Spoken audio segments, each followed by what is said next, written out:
அந்த அறிவிப்போல் அன்ப தருவாளே சின்ன அறிவிப்பும் இன்று சுடுவாளே நீயும் தும்மிடி ஆயுசு நூறாக என் உயிர் உன்னோட பத்திர சொத்தாக என் பார்வை உன்னோடு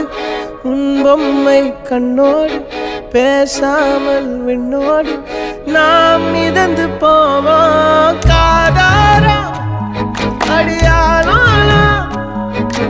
நான் தாங்க மாறோடு